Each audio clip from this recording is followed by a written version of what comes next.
قل هذه سبيلي أدعو إلى الله على بصيرة أنا ومن اتبعني وسبحان الله وما أنا من المشركين. اعوذ باللہ من الشیطان الرجیم بسم اللہ الرحمن الرحیم ایبتغون عندهم العزة فإن العزة للہ جمیعا، کہ عزت ساری کی ساری اللہ کے پاس ہے، اللہ ہی کی ملکیت میں ہے۔ اور میں نے عرض کیا تھا کہ سورہ منافقون میں اللہ نے اپنے ساتھ اپنے رسول اور ایمان والوں کا تذکرہ بھی فرمایا ہے کہ عزت اگر مسلمان حاصل کرنا چاہتے ہیں تو اللہ سے تعلق کو مضبوط کریں، رسول سے تعلق کو مضبوط کریں اور ایمان والوں کی صفوں میں کھڑے ہوں۔ کفریہ طاقتوں اور بڑی بڑی طاقتوں سے جڑ کر یہ محسوس کرنا کہ عزت ہمیں حاصل ہو رہی ہے، اس سے کوئی عزت حاصل نہیں ہوتی۔ خود ان کو اللہ کی طرف سے عزت کا کچھ بھی حصہ حاصل نہیں ہے تو ایسے لوگوں سے تمہیں کیا عزت حاصل ہوگی؟ ہمارے نبی صلی اللہ علیہ وسلم کی حیات طیبہ ہمارے لیے اسوہ حسنہ ہے، نمونہ ہے۔ چنانچہ آپ نے معاہدات کیے ہیں، سارا کچھ کیا ہے، لیکن اس سب کا مقصد مسلمانوں کو فائدہ پہنچانا تھا اور کفار کے شر سے بچنا تھا، جبکہ ہمارے معاملات محض ان کے لیے استعمال ہونے کی حد تک ہیں، اس سے زیادہ کچھ بھی نہیں۔ مدینہ منورہ سلطنت کی بنیاد رکھی گئی اور کچھ ہی عرصہ کے بعد آپ جانتے ہیں کہ غزوہ بدر پیش آیا، اس میں 313 تعداد تھی، اور پھر احد پیش آیا۔ احد کے موقع پر 700 کے لگ بھگ مسلمانوں کی تعداد تھی، جبکہ مد مقابل 3000 کفار کا لشکر تھا، مسلح تھا، ہر طرح کے اسلحے سے لیس تھا۔ اس موقع پر جبکہ اندر سے منافقین بھی جدا ہو رہے تھے، حضرت سعد بن عبادہ رضی اللہ تعالیٰ عنہ نے درخواست کی کہ اللہ کے نبی صلی اللہ علیہ وسلم، یہاں پر جو یہودی آباد ہیں ہمارے قبیلے کے، ان کے ساتھ بڑے اچھے مراسم اور بڑے اچھے تعلقات ہیں، اور میری ان سے بات بھی ہوئی ہے، اگر آپ چاہیں تو ان سے ایک بڑی نفری حاصل ہو سکتی ہے، اور ان کے دستے تیار بھی ہو گئے تھے۔ اللہ کے نبی صلی اللہ علیہ وسلم نے جنگ میں کسی طرح کی بھی ان سے مدد لینے سے صاف انکار فرما دیا تھا کہ ہمیں ان کی کوئی ضرورت نہیں ہے۔ چنانچہ نبی پاک صلی اللہ علیہ وسلم مٹھی بھر مسلمانوں کے ساتھ میدان میں اترے، نقصان بھی کافی ہوا، لیکن یہود سے کوئی مدد حاصل کرنے سے صاف انکار فرما دیا اور کوئی مدد حاصل نہیں کی گئی۔ اس کے بعد ایک موقع پہ حضرت حذیفہ ابن یمان رضی اللہ تعالیٰ عنہ کی آپ نے ذمہ داری لگائی کہ مردم شماری کرو۔ چنانچہ حذیفہ ابن یمان رضی اللہ تعالیٰ عنہ نے مسلمانوں کی مردم شماری کی، بڑے چھوٹوں کو شمار کیا، اور یہ پہلی مسلمانوں کی مردم شماری تھی، اور آ کر خبر جن الفاظ میں دی وہ الفاظ ہمارے لیے بڑی اہمیت کے حامل ہیں۔ حضرت حذیفہ ابن یمان رضی اللہ تعالیٰ عنہ نے آ کر عرض کیا کہ اللہ کے رسول، اب تو ہم 1500 ہو گئے ہیں، اب تو ہماری تعداد 1500 ہے۔ یعنی کہنے کا مقصد یہ تھا کہ ہماری بہت بڑی تعداد ہو گئی ہے، اب تو ہمیں کوئی طاقت بھی گرا نہیں سکتی۔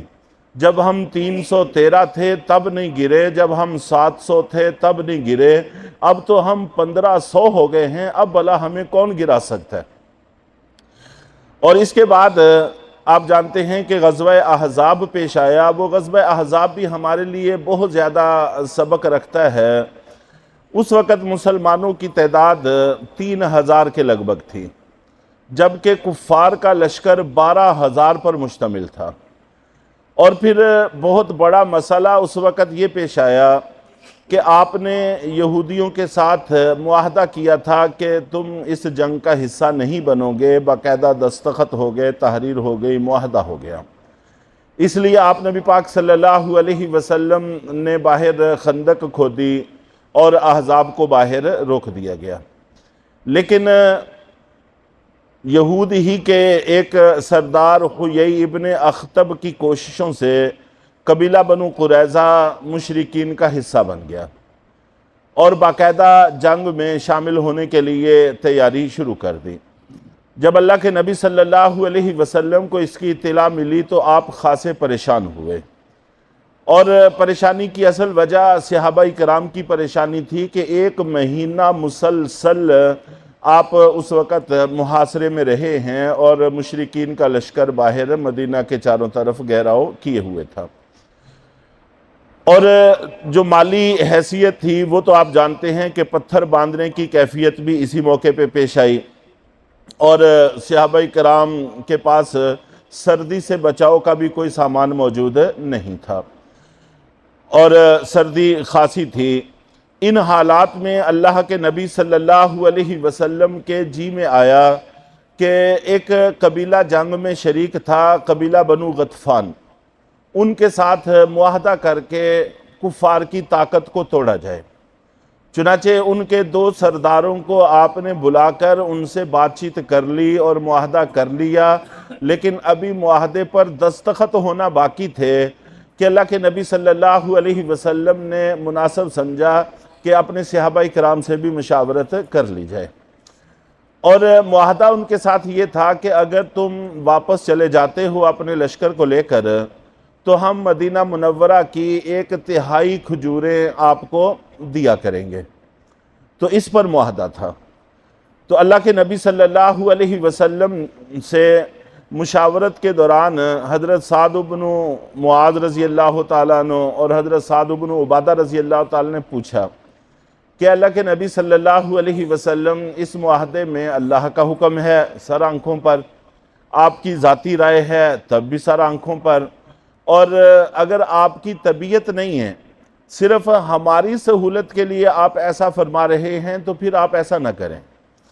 تو اللہ کے نبی صلی اللہ علیہ وسلم نے فرمایا کہ مجھے اللہ کا حکم بھی نہیں ہے اور میری اپنی طبیعت بھی اس پر آمادہ نہیں ہے، لیکن تمہاری مشکل کو دیکھ کر میں کفار کی طاقت کو توڑنا چاہتا ہوں۔ تو ان دونوں حضرات نے عرض کیا کہ اللہ کے نبی، جس وقت ہم زمانہ جاہلیت میں تھے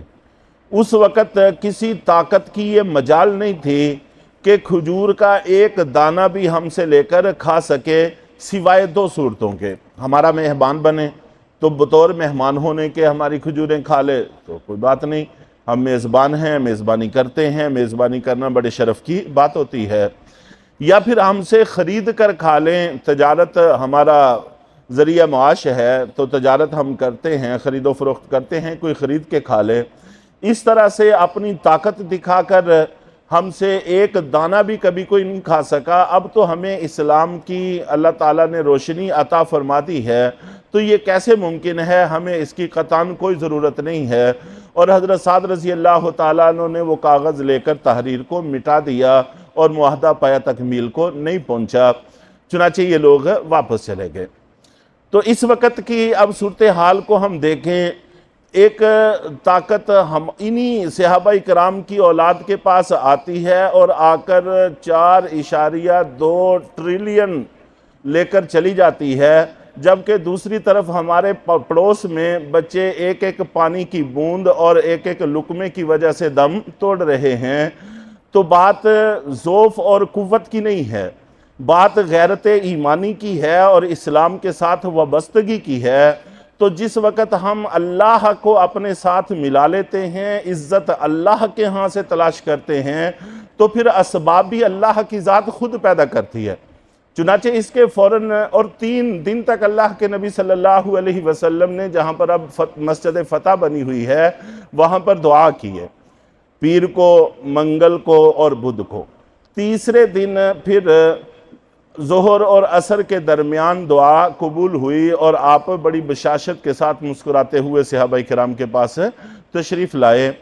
تو اب دعاؤں کا بھی مذاق اڑایا جاتا ہے، مسجدوں اور نمازوں کا مذاق اڑایا جاتا ہے، تو ہم اللہ سے تو یوں کٹتے جا رہے ہیں اور فتوحات ہم چاہتے ہیں غیروں سے، تو ایسا کبھی بھی ہونے والا نہیں ہے۔ کافر کبھی بھی مسلمان کے کام نہیں آیا، ان کی تمنا صرف یہ ہے کہ ہم ان کی طرح کے کافر بن جائیں، اس کے علاوہ اور کچھ بھی نہیں وہ چاہتے۔ تو بہرحال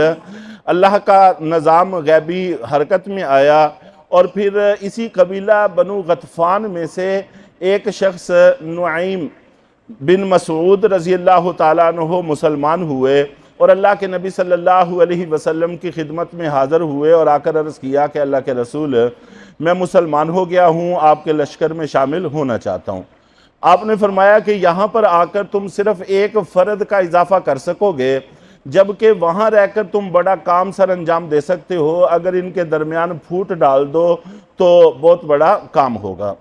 تو انہوں نے عرض کیا کہ اللہ کے رسول پھر آپ مجھے اجازت دیں، میں جو چاہوں جس کو چاہوں کہوں۔ آپ نے فرمایا کہ ٹھیک ہے، تمہیں اجازت ہے۔ چنانچہ انہوں نے اندر جا کر یہود کو بدگمان کیا کہ یہ لوگ چلے جائیں گے، بعد میں تم مسلمانوں کا مقابلہ نہیں کر سکو گے، مارے جاؤ گے، تو اس لیے بہتر ہے کہ تم ان کے بڑے بڑے کافی سارے سردار اپنے پاس بطور رہن کے رکھ لو تاکہ وہ تمہیں چھوڑ کر بھاگ نہ سکے۔ اور ادھر جا کر مشرکین کو کہہ دیا کہ یہود پشیمان ہیں اپنے معاہدہ توڑنے پر، اور وہ تمہارے بڑے بڑے سردار لے کر اللہ کے نبی کے حوالے کرنا چاہتے ہیں تاکہ وہ ان کی گردنیں مار دیں، ان کو قتل کر دیں، تو تم اپنے سردار ان کے پاس بطور رہن کے نہ رکھنا۔ یوں دونوں طرف سے غلط فہمی وجود میں آئی اور توڑ پیدا ہو گیا، اور ادھر پھر اللہ تعالیٰ نے اتنی سخت سرد ہوا بھیجی، برفانی ہوا بھیجی کہ جس نے ان کی ہنڈیاں تک کو الٹا کے رکھ دیا، ان کے خیموں تک کو اکھاڑ کے پھینک دیا۔